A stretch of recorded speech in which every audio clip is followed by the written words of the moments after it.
மார்கண்டேயன் எலும்ப உடைக்கிறேன்னு எப்படி சொல்றாரு? சட்டசபையை பூட்டுனா எலும்ப உடைப்பண்றாரு. சட்டசபையை பூட்டுனா சட்டசபை இழுத்து மூடு அப்படின்னா தவறான வார்த்தை. இதை பொதுவான நபர்கள் கண்டிக்கணும். இப்படி சொல்லக்கூடாதுங்க. ஆக விஜய்க்கு எதிராக முட்டு கொடுக்குறதுன்னு ஆகி போச்சுன்னா ஊரே ஒண்ணு கூடி 1 லிட்டர் எச்ச அந்த முட்டு முனுசாமி மூஞ்சி மேல துப்புனா கூட அதை அழகா தொடச்சு போட்டு மறுபடியும் முட்டியே தேய்ற அளவுக்கு மண்டி போட்டு முட்டு கொடுப்பான் மூஞ்சலி மூஞ்சி. அதாவது சட்டசபையை இழுத்த போனாதான் பைத்தியம். இங்க வாங்க, கால் வயிறு கஞ்சிக்கலனாலும் என்ன கருத்தா பேசுறான் பாருங்க.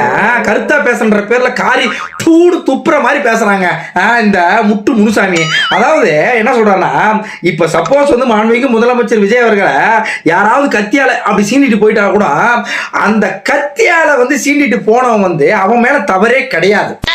அவன் மேல வந்து தவறே கிடையாது. மூஞ்சலி மூஞ்சி இப்படி வந்துடும். அதாவது கட்டிய தூக்கி ஒரு 3 அடி கட்டிய தூக்கி மூக்கு மேலே அடிக்கலாமான் இருக்கும் அந்த மூஞ்சலி மூஞ்சி இப்படி வரும்போது. என்னன்னா அந்த கத்தியோட ஷார்ப் இருக்கிறதுனாலதான் அவர் கிட்ட எடுத்துட்டு போனதுனால அதுவே போய் விஜயோட அந்த இதுல கிழிச்சிருச்சு. அது தப்பு, தவறே கிடையாது, தவறே கிடையாது அப்படின்னு அந்த முட்டிய காரி தூணு முயற அளவுக்கு முட்டி போட்டு முட்டு கொடுப்பான். அடப்பா அந்த கக்கூஸ் எல்லாம் அடப்பு எடுப்பாங்க, அந்த மாதிரி முட்டு கொடுப்பான். பைத்தியம், நீ வாடி, இங்க வாடி.